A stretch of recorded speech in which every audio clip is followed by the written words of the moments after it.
The challenge of insecurity has once again come to the fore as the president chairs the launch of a national crisis management doctrine developed by the Office of the National Security Advisor and witnessed by service chiefs at the council chamber.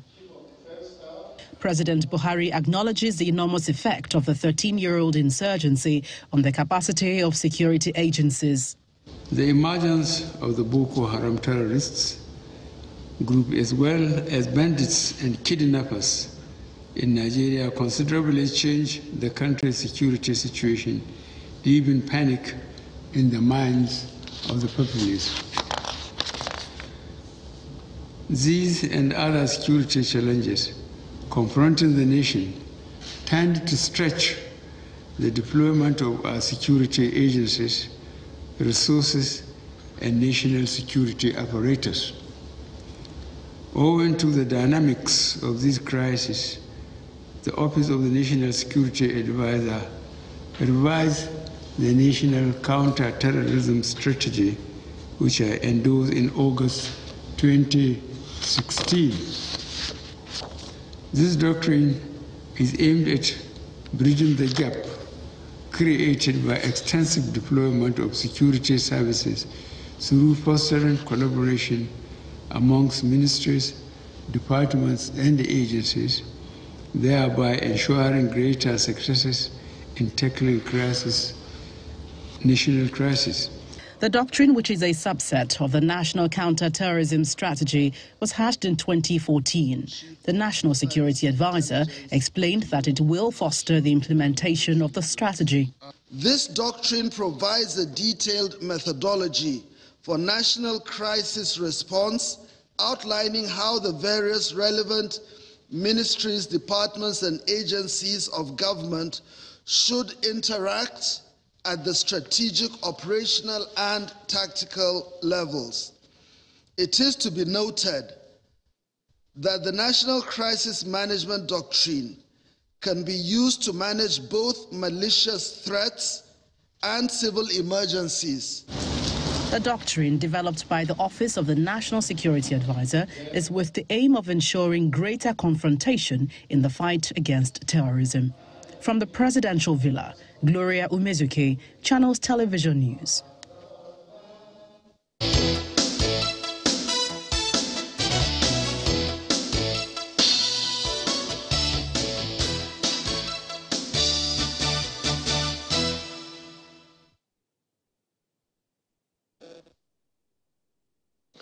Welcome back to Sunrise Daily. Well, we're going to have to start off talking about security this morning, as some of the headlines which you saw also did raise a lot of concern. But this morning, we're joined by retired Major General Saleh Maina, who is here with us in the studios. Good morning, sir. Thank you for coming on today. Good morning. Thank you, viewers. We're just going through some of the issues that have played themselves out yesterday and even before today. One of those major highlights this morning is the fact that gunmen now invade markets. As is reported this morning, one person was abducted, another was killed. They demanded 20 billion naira ransom from market women. A certain commissioner of information was kidnapped in his village yesterday.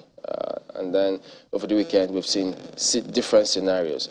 Now, much as the government has launched this National Crisis Management Doctrine with a view to addressing the security challenges we face, but what plays out there appears to be a different scenario. I mean, you've been at the very top of security, so you have a broad perspective of what plays out. So from your perspective, having seen how all of this is going on, and if you look at how government is handling it, are people crying wolf where there is none when they say they can't feel the impact of security agencies with respect to security?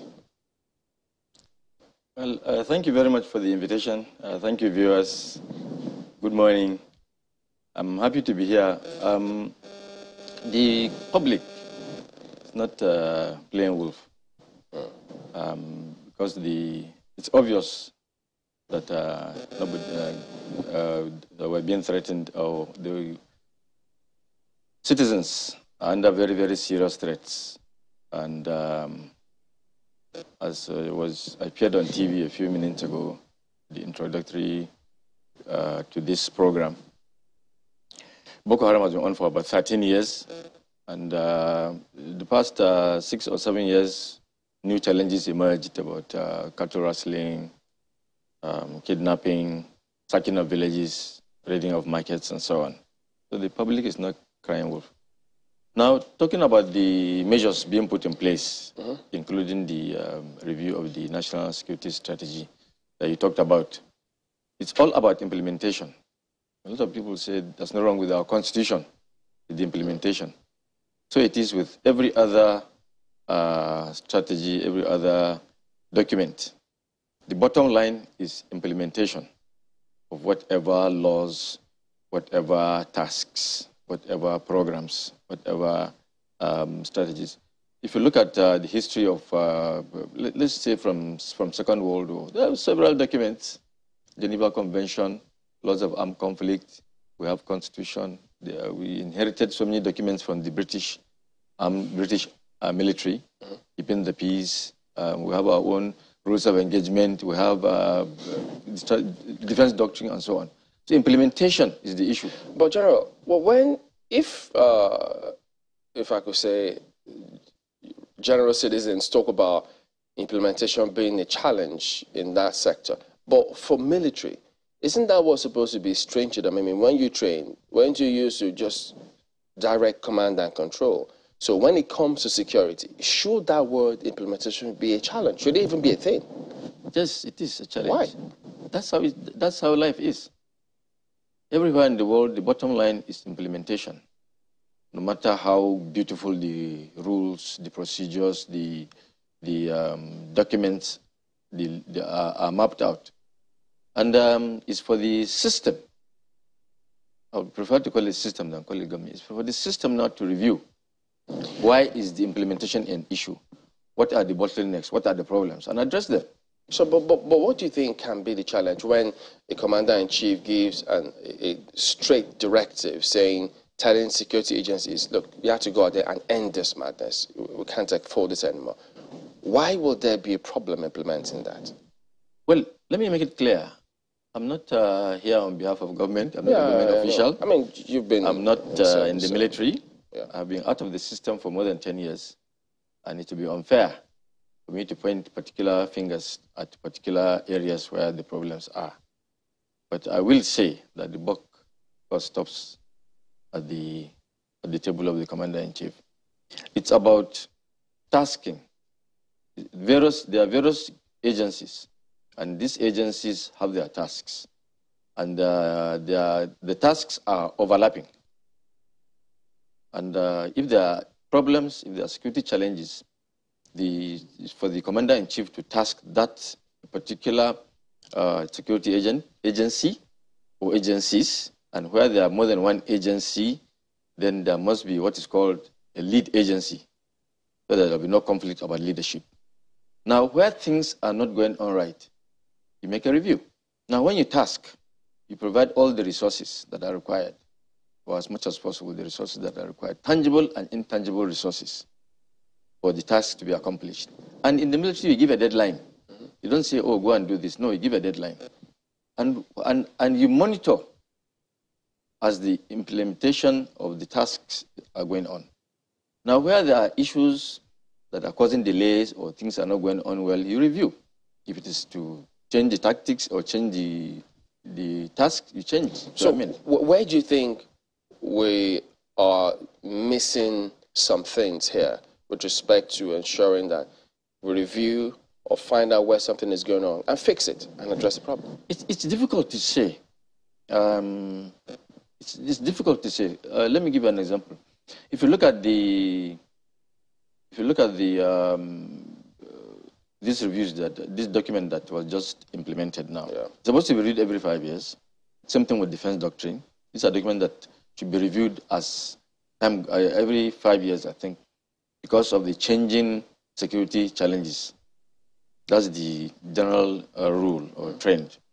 Now, talking about where the problem is, if you look at, it's all about monitoring. If you task, you monitor. And while you're monitoring, you look at why things are not going all the way they are going.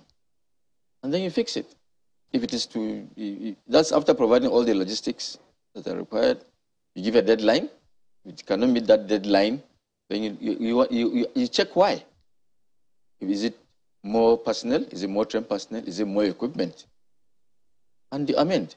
Now, talking about that lead agency, is to avoid conflict. And if you look at when the UN, let me make a safe example. When the UN office was bombed, so many agencies were on their own. You can't know who was injured, who was killed, how many, who is taken to which hospital, because everybody was on his own. The police and other security agencies, the National Security and Civil Defense Corps, everybody was on his own. But if there's a lead agency, everybody will report there. But that's a major area. Are we in doubt as to who the lead or which lead agency is in this kind of scenario now? That's why I said when you task, you see, it's like I said, it's difficult for me, as though I know you gave me a lot of credentials, you gave me a lot of confidence, a lot of trust to deliver. But you see, I was making an example with the office of the NSA. 2011 Terrorism Prevention Act, as amended 2013, makes the chief of the... Even for the amended 2022? For the amended 2022. Makes the National Security Advisor the coordinator of national security. All the security agencies and intelligence agencies supposed to be coordinated by the National Security Advisor and advise the government accordingly.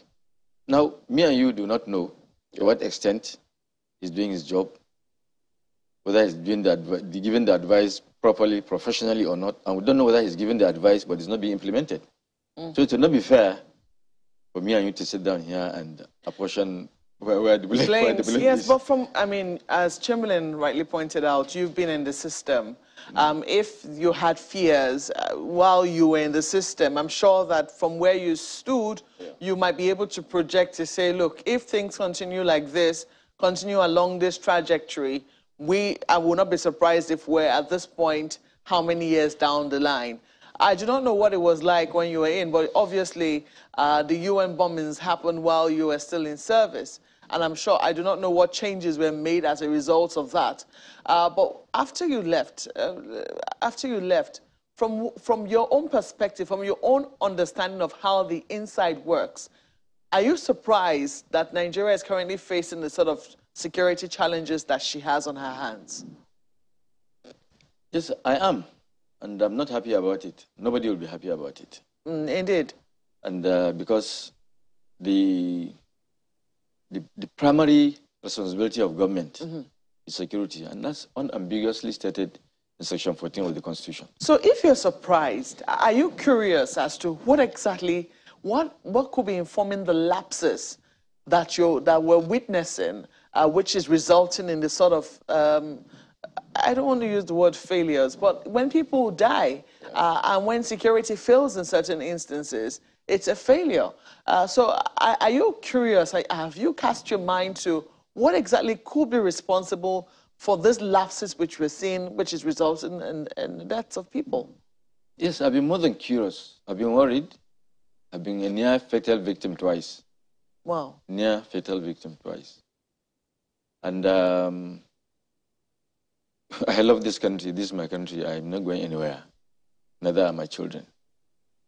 And like I said, it's difficult to apportion blame. It's difficult to point as to where. And if you look at, in 2014, we made, there was a two-day conference. I sent a copy to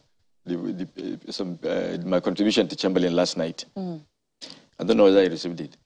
And it's about that insecurity. We're trying to address where are the problems. Because I don't want to be boastful, but during my time,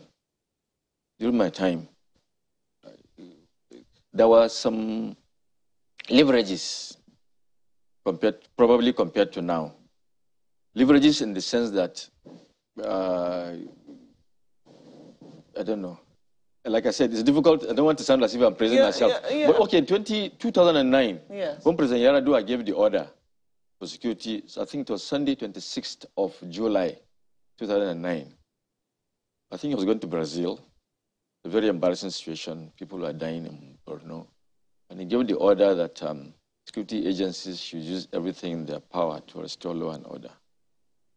And we went to Maiduguri, had a good team there, and we were able to restore law and order by Wednesday, by the 29th, evening of the 29th. Well, okay. If I could just follow up on that. Yes. You said he gave the order, and then you moved and were able to restore order. So what do you think is different then? The Commander-in-Chief gives another then. Today we've seen several orders given by the Commander-in-Chief, and we don't see this same kind of response of them moving and getting there, even though stand corrected. But many always say they don't see that. Why do you think that is the case? Well, it's difficult to say, but insecurity is all over the world. It's not easy to manage insecurity, especially where you allow it to lapse for so long. If you look at Sri Lanka, see how long it took before they could counter Tamil Tigers. It took several years. If you look at British Army, it took them more than 3.5 decades to handle Irish Republican Army, British Army. More than 3 decades. Yeah, but when you so I'm not making excuses. Yes. But what I'm saying is that it's not an easy operation that you can just give the order and it's done. Then number two, there could be perhaps fears of blame or taking initiative and so on and so forth that has, because like I said, I'm a little bit rusty. I don't want to be fair to the government. I don't want to be fair to the armed forces. Yeah, but when you talk about leverages, you say the president gave you an order and you said there was leverage. Gave the order. Yeah, gave the order. Armed forces, or the security agencies. Well, maybe I meant you in that context. He gave the order to the security agencies to do everything in their power. When you spoke about leverage, what did you mean? I mean initiative. Initiative, personal initiative. That's what I mean by leverage. And that's an individual thing to a large extent.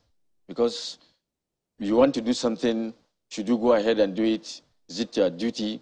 Suppose something goes wrong. Suppose it doesn't go wrong. Will I be blamed if it doesn't go wrong? Or sorry, if it doesn't go right? Will I be blamed if there are heavy casualties? These are probably the causes. Probably. Well, General, our colleagues in Lagos have got questions for you as well. Guys? Well, thank you, Chamberlain.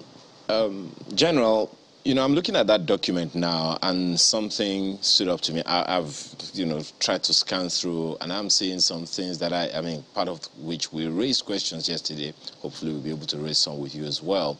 But looking at, you know, the document, the part that talks about media arrangements, and it's on page 9, and it lists 4 things that says that there'll be pressure to provide information in order to meet legal compliance requirements, warn and inform the public, protect the government's reputation. That's the third of 4.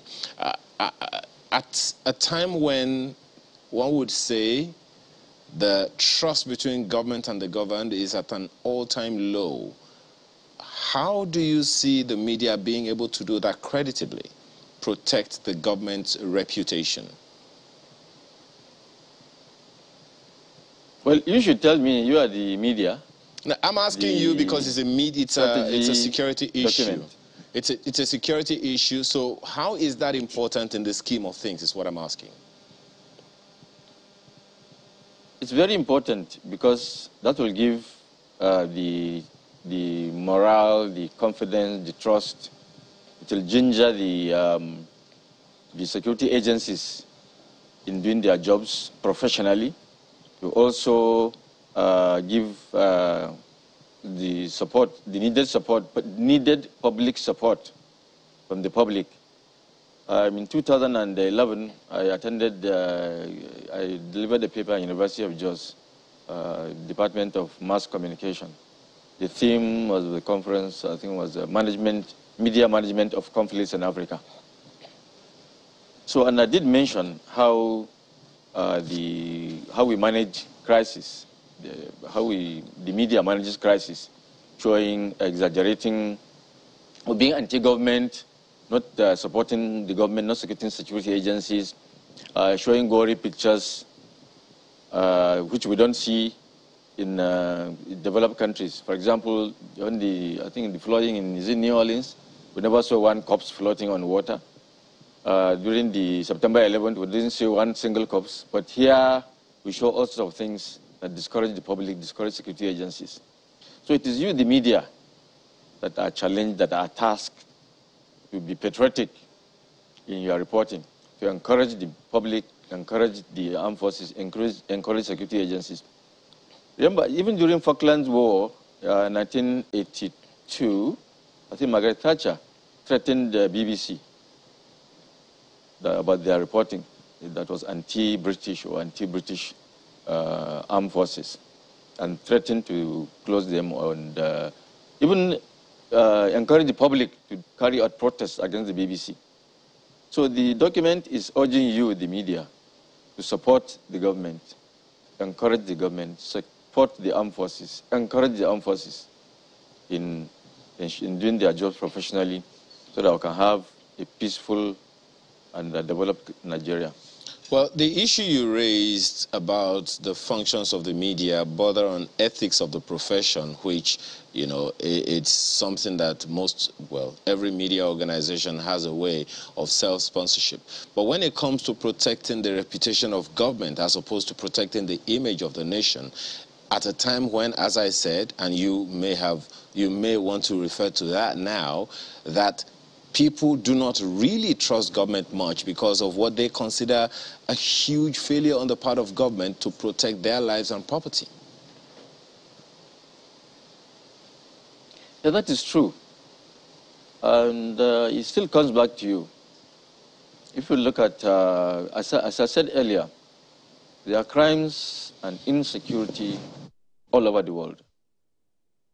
And I think a few days ago, I think the US president did mention the number of shootings, daily shootings in America, and the number of people that are killed every day in America. So it's about encouraging the government by the media, encouraging the public by the media, encouraging the armed forces by the media. That's what that clause is talking about. And it's very, very necessary, because one major flaw in the implementation of the security management by our security agencies in this country is lack of cooperation by the public. And if that trust isn't there, as you mentioned, or worsens, then the security situation is going to worsen, no matter the professionalism, training, equipment, and acquired or imposition of the security agencies. Because the public is critical to the implementation of operations. That is, in giving information. You can imagine how the number of Chibok girls, 200, will just disappear. Nobody would tell the security agencies, oh, we heard sound of a vehicle or equipment or an aircraft or buses or trucks moving in so direction. No information whatsoever. So it is very critical. We encourage you, the media, encourage the public to give information. Last, and then the other aspect of it is, of course, interagency cooperation. And that the media also comes in there.